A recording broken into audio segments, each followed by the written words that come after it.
मैं शंकर कुमार, स्वागत है आप सभी का जादूगर मैथ में। क्लास 9th का साइंस लेकर के ओरिजिनल क्वेश्चन पेपर आ गए हैं।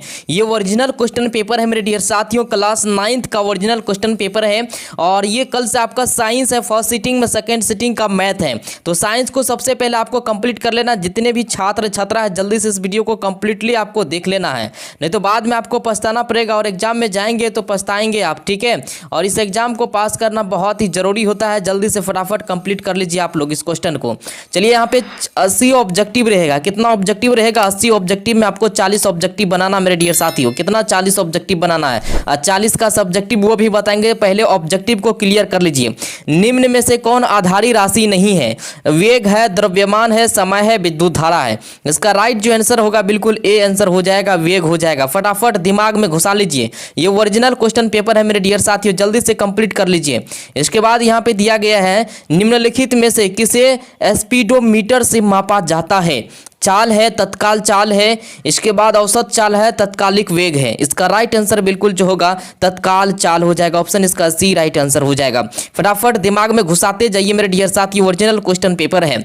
गति का कौन सा नियम बल को परिभाषित करता है? गति का पहला नियम, गति का दूसरा नियम, गति का तीसरा नियम, इनमें से कोई, इनमें से सभी। तो इसका आंसर भी आप देते जाइए मेरे डियर साथियों, साथ साथ आपका प्रैक्टिस हो जाएगा। गति का तीसरा नियम, ऑप्शन इसका सी राइट आंसर हो जाएगा। यही ऑब्जेक्टिव आपको पूछेगा ये ओरिजिनल पेपर मेरे डियर साथियों। निम्नलिखित में से कौन सी भौतिक राशि एसआई का एक एसआई इकाई न्यूटन है? निम्नलिखित में से कौन सी भौतिक राशि का एसआई इकाई न्यूटन है? बल है, त्वरण है, चाल है, ताप है। इसका बिल्कुल राइट आंसर ए हो जाएगा, बल हो जाएगा। फटाफट आप लोग कंप्लीट कर लीजिए मेरे डियर साथियों, जितने भी स्टूडेंट हैं जल्दी से। इसके बाद यहाँ पे जी का मान होता है, जी का मान जो होता है मेरे डियर साथियों सबसे कम भूमध्य रेखा। ऑप्शन बिल्कुल जो है इसका बी राइट आंसर हो जाएगा। जल्दी से कंप्लीट कर लीजिए। क्लास 9th के जितने भी छात्र छात्रा हैं आप लोग कमेंट भी कीजिएगा मेरे डियर साथियों। मैथ का सब्जेक्टिव भी चाहिए तो वो भी आपको मिलेगा। निम्नलिखित में कौन अदिश राशि है? ये सब आपको पूछेगा मेरे डियर साथियों। ये ओरिजिनल पेपर है मेरे डियर साथियों, ओरिजिनल पेपर है, जल्दी से कंप्लीट कर लीजिए। यहाँ पे चाल है, वेग है, त्वरण है, विस्थापन है, और सभी को शेयर कर देना। इसका सही आंसर क्या हो जाएगा? चाल हो जाएगा। आपको पूछेगा यहाँ पे तो निम्नलिखित में कौन अदिश राशि है, तो चाल आपको आंसर में देना। चलिए इसके बाद आपके स्क्रीन पे है कार्य का एसआई मात्रक है। कार्य का एसआई मात्रक न्यूटन है, वाट है, जूल है, पास्कल है। इसका राइट आंसर जो होगा जूल हो जाएगा। ऑप्शन सी राइट आंसर हो जाएगा। चलिए इसके बाद यहाँ पे किस तापक्रम पर शुद्ध पानी का घनत्व महत्तम होता है? तो ये 4 डिग्री सेल्सियस। ऑप्शन इसका सी राइट आंसर हो जाएगा, याद रखना। चलिए इसके बाद यहाँ पे समय के साथ वेग परिवर्तन की दर को कहते हैं। समय के साथ वेग परिवर्तन की दर को कहते हैं त्वरण, चाल, घर्षण, विस्थापन। बताइए इसका राइट आंसर जो होगा बिल्कुल त्वरण हो जाएगा। ऑप्शन ए राइट आंसर हो जाएगा। इसके बाद आपके स्क्रीन पर निम्नलिखित में कौन सही है? इनमें से कौन सही है मेरे डियर साथियों? बताइए इनमें से कौन सही है? 1 न्यूटन बराबर 1 kg, 1 न्यूटन बराबर 1 kg किलोग्राम मीटर प्रति सेकेंड स्क्वायर। इसका राइट आंसर जो होगा बिल्कुल बी राइट आंसर हो जाएगा। चलिए बी ऑप्शन इसका सही है। इसके बाद यहाँ पे घनत्व का एसआई मात्रक होता है। घनत्व का एसआई मात्रक क्या होता है? घनत्व का एसआई मात्रक होता है मेरे डियर साथियों केजी प्रति मीटर की। ऑप्शन बिल्कुल बी राइट आंसर हो जाएगा। चलिए याद रखना मेरे डियर साथियों, जल्दी से जितना जल्दी हो सके आपको जो रात भर में कंप्लीट कर लेना है। 1 वाट बराबर है, 1 वाट बराबर है, 1 वाट बराबर जो होता है 1 जूल प्रति सेकेंड। ऑप्शन इसका बी बिल्कुल राइट आंसर। चलिए इसके बाद यहाँ पे ध्वनि है मेरे डियर साथियों, ध्वनि है। ध्वनि ऊर्जा का एक रूप है, बल का एक रूप है, आयतन का एक रूप है, इनमें से कोई नहीं। इसका बिल्कुल जो आंसर होगा ए राइट आंसर हो जाएगा, ऊर्जा का एक रूप। चलिए इसके बाद यहाँ पे है, देखिए कह रहा है समतल सतह से ध्वनि तरंग के परावर्तन के बाद निम्नलिखित में से कौन सी भौतिक राशि अपवर्तित रहता है? तो ये इसका राइट आंसर हो जाएगा आवृत्ति। ऑप्शन इसका सी राइट आंसर हो जाएगा।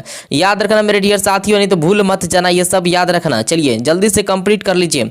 धनुष की तानित डोरी में कौन सी ऊर्जा संचित होती है? बताइए धनुष की तानित डोरी में कौन सी ऊर्जा संचित होती है? स्थिज ऊर्जा है, उसमें ऊर्जा है, गतिज ऊर्जा है, रासायनिक ऊर्जा है। चलिए इसका right answer option A right answer हो जाएगा। ये ओरिजिनल पेपर मेरे डियर साथियों जल्दी से कंप्लीट कर लो। चलिए ऊर्जा का व्यवसायिकी मात्रक है, तो ऊर्जा का व्यवसायिकी मात्रक किलोवाट प्रति घंटा। ऑप्शन बी इसका राइट आंसर हो जाएगा। चलिए इसके बाद यहाँ पे दिया गया है 18 किलोमीटर घंटा -1 का वेग मीटर प्रति सेकेंड में कितने के बराबर होगा। जब इसका सॉल्व करेंगे तो मेरे डियर साथी हो जाएगा 4 5 या 15 में से 1 गया 5 3 5 15। तो इसका राइट आंसर हो जाएगा ऑप्शन बिल्कुल जो है सी राइट 5 हो जाएगा। चलिए इसके बाद यहाँ पे है ध्वनि तरंगों की चाल सबसे अधिक होती है। ध्वनि तरंगों की चाल सबसे अधिक होती है किस में होती है मेरे डियर साथियों, किस में होती है, ठोस में। ऑप्शन बिल्कुल ए राइट आंसर हो जाएगा। चलिए फटाफट आप कंप्लीट कर लीजिए जितने भी छात्र छात्रा हैं। श्रव्य ध्वनि का प्रास होता है, श्रव्य ध्वनि का प्रास होता है मेरे यहाँ पे इसका राइट आंसर जो होगा बी राइट आंसर हो जाएगा 20 - 20,000 हॉर्स। ऑप्शन इसका जो है बी राइट आंसर हो जाएगा। इसके बाद यहाँ पे है तरंग की आवृत्ति, तरंग की आवृत्ति तरंग दैर्घ्य के लैम्ब्डा एवं चाल भी से संबंध है। तो इसका राइट आंसर ऑप्शन ए हो जाएगा, भी बराबर एन लैम्ब्डा हो जाएगा। ऑप्शन ए इसका राइट आंसर हो जाएगा। ये सब आपको पूछा जाएगा, जल्दी से कंप्लीट कर लीजिए। सार्वत्रिक गुरुत्वाकर्षण स्थिरांक जी का मान है, तो इसका मान हो जाएगा 6.67 × 10⁻11 Nm² प्रति kg²। ऑप्शन बिल्कुल जो है बी राइट आंसर हो जाएगा, बी राइट आंसर। चलिए इसके बाद यहाँ पे निम्न में से कौन सही है, निम्न में से कौन सही, इसका सूत्र जो होगा, सही सूत्र जो है मेरे डियर साथियों v² - u² = 2a। ऐसे ये पढ़े होंगे, ये जो है आपको बताए भी है 9th क्लास में बहुत पहले। चलिए इसके बाद यहाँ पे है निम्न में से किसका जड़त्व अधिक है, निम्न में से किसका जड़त्व अधिक है, तो रेलगाड़ी का जड़त्व अधिक। ऑप्शन इसका बिल्कुल डी राइट आंसर हो जाएगा। चलिए इसके बाद है ध्वनि तरंगे होती है, ध्वनि तरंगे होती है जो है मेरे डियर साथियों, मेरे डियर स्टूडेंट, इसका होता है किसमें होता है ध्वनि तरंगे, तो ऑप्शन बिल्कुल बी राइट आंसर हो जाएगा, अनुदैर्घ्य तरंग। ऑप्शन बी राइट आंसर हो जाएगा। चलिए संवेग परिवर्तन की दर समानुपाती होती है, संवेग परिवर्तन की दर समानुपाती होती है जड़त्व के, त्वरण के, आरोपित बल के, इनमें से कोई नहीं। इसका आंसर हो जाएगा मेरे डियर साथियों बी बिल्कुल राइट आंसर होगा, आरोपित बल के। चलिए इसके बाद यहाँ पे है निम्नलिखित में कौन पदार्थ नहीं है, निम्नलिखित में कौन पदार्थ नहीं है, जल है, उष्मा है, वायु है, धूलकण है। तो इनमें से जो है उष्मा जो है कौन पदार्थ नहीं है, तो उष्मा। ऑप्शन बिल्कुल जो है सी राइट आंसर हो जाएगा। चलिए इसके बाद यहाँ पे वाष्पन का वेग निर्भर करता है, वाष्पन का वेग निर्भर करता है ताप पर, द्रव की आकृति, प्रकृति पर, पृष्ठीय क्षेत्रफल पर, इनमें से सभी। इसका राइट आंसर आपको बताना मेरे डियर साथियों, इनमें से सभी होना चाहिए। क्या हो जाएगा, इनमें से सभी। ऑप्शन इसका डी राइट आंसर होगा। चलिए इसके बाद है किसी गैस का सीधे ठोस रूप में परिवर्तन कहलाता है, किसी गैस का सीधे ठोस रूप में परिवर्तन कहलाता है, ऊर्ध्वापातन कहलाता है। क्या कहलाता है, ऊर्ध्वापातन। ऑप्शन इसका ए राइट आंसर हो जाएगा। इसके बाद आपके स्क्रीन पे है शुष्क बर्फ है, शुष्क बर्फ जो है ठोस CO2 हो जाएगा। ऑप्शन इसका जो है डी राइट आंसर हो जाएगा। फटाफट कंप्लीट कर लीजिए मेरे डियर साथियों। वीडियो को एक बार लाइक कर दीजिए अभी तक लाइक नहीं किए हैं तो। संघनन की प्रक्रिया में निम्नलिखित में कौन परिवर्तन होता है, बताइए कौन परिवर्तन होता है, तो द्रव से वाष्प, ठोस से द्रव, वाष्प से ठोस, वाष्प से द्रव। ऑप्शन इसका जो है डी राइट आंसर हो जाएगा। चलिए इसके बाद यहाँ पे वह प्रक्रिया जिसमें दो या अधिक गैसों परस्पर घुल मिल जाती है कहलाती है। क्या कहलाती है, दो से अधिक मतलब जो है गैस घुल मिल जाती है तो विसरण कहलाती है। क्या कहलाती है, विसरण। बी आंसर हो जाएगा। इसके बाद यहाँ पे किसी पदार्थ की प्रकृति, किसी पदार्थ के प्रति इकाई आयतन का द्रव्यमान कहलाता है। क्या कहलाता है, घनत्व कहलाता। ऑप्शन इसका ए राइट आंसर हो जाएगा। क्या हो जाएगा, ए राइट आंसर हो जाएगा। इसके बाद यहाँ पे दिया गया है निम्नलिखित में किस विधि द्वारा कपूर को शुद्ध रूप में प्राप्त किया जा सकता है। इसका आंसर आपको बताना, संश्लेषण है, वाष्पन है, छानना है, ऊर्ध्वापातन है। क्या हो जाएगा, चलिए बताइए जल्दी से। इसका राइट आंसर जो होगा मेरे डियर साथियों क्या हो जाएगा, जल्दी से बोलिए। छानना होना चाहिए। क्या होना चाहिए, छानना। ऑप्शन इसका सी राइट आंसर होगा। चलिए इसके बाद यहाँ पे दिया गया है, देखिए किसी पदार्थ द्वारा अधिकृत स्थान कहलाता है, किसी पदार्थ द्वारा अधिकृत स्थान कहलाता है तो इसका हो जाएगा आयतन। ऑप्शन इसका डी राइट आंसर हो जाएगा। इसके बाद है बर्फ का घनत्व जल के घनत्व से, बर्फ का घनत्व जल के घनत्व से क्या होता है, कम होता है। क्या होता है, कम। ऑप्शन इसका सी आंसर हो जाएगा। इसके बाद यहाँ पे दिया गया है निम्नलिखित में किसमें द्रव का वाष्पन तेजी से हो सकता है, किसमें, तो थाली में। ऑप्शन जो इसका बिल्कुल सी राइट आंसर हो जाएगा। चलिए इसके बाद है कोलाइडी विलयन में कोलाइडी कण का आकार होता है, कोलाइडी विलयन में कोलाइडी कण का आकार जो होता है 10 10^6 हो जाएगा। 10^6 मतलब इसका आंसर जो होगा एक बार इसका सॉल्व करके हम देख लेते हैं। ये ही इसका राइट आंसर होगा। चलिए 10⁻⁻6 सेंटीमीटर हो जाएगा। चलिए इसके बाद यहाँ पे है निम्नलिखित में कौन यौगिक है। निम्नलिखित में कौन यौगिक है। जल जो है मेरे डियर साथी यौगिक है। जल क्या है, यौगिक। ऑप्शन इसका सी राइट आंसर हो जाएगा, याद रखना। चलिए इसके बाद परमाणु संख्या क्या है।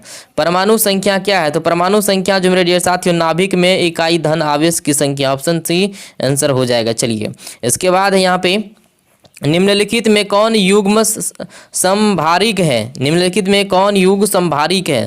संभारिक ये जो है इनमें से सभी हो जाए, क्या हो जाएगा, इनमें से सभी। ऑप्शन डी बिल्कुल राइट आंसर हो जाएगा। इसके बाद परमाणु का मौलिक कण है। परमाणु का मौलिक कण जो है मेरे डियर साथियों क्या होता है, इनमें से सभी। ये इलेक्ट्रॉन भी है, न्यूट्रॉन भी, प्रोटॉन भी है। परमाणु का मौलिक कण है ये तीनों। क्या है, तीनों। पूछेगा परमाणु का 3 मौलिक कण का नाम लिखे तो यही तीनों नाम लिखिएगा, ठीक है। ऑप्शन डी राइट आंसर हो जाएगा। सब्जेक्टिव में अगर पूछ दे तो एल्युमिनियम ऑक्साइड का सही सूत्र है। एल्युमिनियम ऑक्साइड का सही सूत्र जो होता है Al2O3। Option C right answer हो जाएगा। इसके बाद यहाँ पे है देखिए सिल्वर का संक्षेप संकेत क्या है। सिल्वर का सांकेतिक नाम क्या होता है, SI। क्या होता है, SI। जल्दी से बताइए क्या होता है, जल्दी से बोलिए। Ag होगा, क्या हो जाएगा, Ag। ऑप्शन इसका बी राइट आंसर होगा। चलिए इसके बाद है निम्नलिखित में कौन त्रिबंधक तत्व है। त्रिबंधक तत्व कौन है इनमें से, नाइट्रोजन त्रिबंधक तत्व है। कौन है, नाइट्रोजन त्रिबंधक तत्व है। चलिए इसके बाद है इलेक्ट्रॉन का द्रव्यमान होता है। इलेक्ट्रॉन का द्रव्यमान जो होता है मेरे डियर साथियों क्या होता है बताइए तो 9.11 × 10⁻31 kg। ऑप्शन बिल्कुल ए राइट आंसर हो जाएगा। चलिए इसके बाद यहाँ पे दिया गया है वायु में लेड प्रदूषण के लिए कौन जिम्मेवार है। वायु में लेड प्रदूषण के लिए कौन जिम्मेवार है, तो सीसा युक्त पेट्रोल। ऑप्शन डी आंसर हो जाएगा इसका, याद रखना। चलिए निम्नलिखित गैसों में कौन अम्ल वर्षा के लिए उत्तरदायी है, तो इसका आंसर क्या हो जाएगा, SO2। ऑप्शन इसका बी राइट आंसर हो जाएगा। इस वीडियो को कंप्लीट कर लेना मेरे डियर साथियों, नहीं तो आपको बाद में पछताना पड़ेगा। जितने भी छात्र छात्रा इस वीडियो को कंप्लीट करके जाना एग्जाम देने। चलिए कैथोड किरणों में क्या उपस्थित रहते हैं, तो ये जो है इलेक्ट्रॉन उपस्थित रहते हैं। ऑप्शन इसका ए राइट आंसर हो जाएगा। चलिए इसके बाद है निम्न में कौन अक्रिय गैस है। निम्न में कौन अक्रिय गैस है, जेनॉन जो है अक्रिय गैस है। ऑप्शन इसका बी आंसर हो जाएगा। इसके बाद यहाँ पे है निम्नलिखित में कौन तत्व नहीं है। निम्नलिखित में जो है कौन तत्व नहीं है इनमें से, ऑक्सीजन है, ब्रोमीन है, जस्ता है, जल है। बताइए निम्नलिखित में कौन तत्व नहीं है, जल्दी से बताइए। जल जो है तत्व नहीं है, क्या है, जल तत्व नहीं है, यौगिक है। चलिए ऑप्शन इसका सी राइट आंसर हो जाएगा। 50 ऑब्जेक्टिव जो बचा हुआ मेरे डियर साथी वो भी आपको करवा देंगे अगले वीडियो में। 50 ऑब्जेक्टिव और बचा हुआ है, तो 50 ऑब्जेक्टिव और लेकर के हम आएंगे। इसको पहले कंप्लीट कर लीजिएगा, ठीक है, जितना जल्दी हो सके। सब्जेक्टिव के लिए हमें कमेंट कर दीजिएगा, सब्जेक्टिव भी आपको मिल जाएगा मेरे डियर साथियों जल्दी से।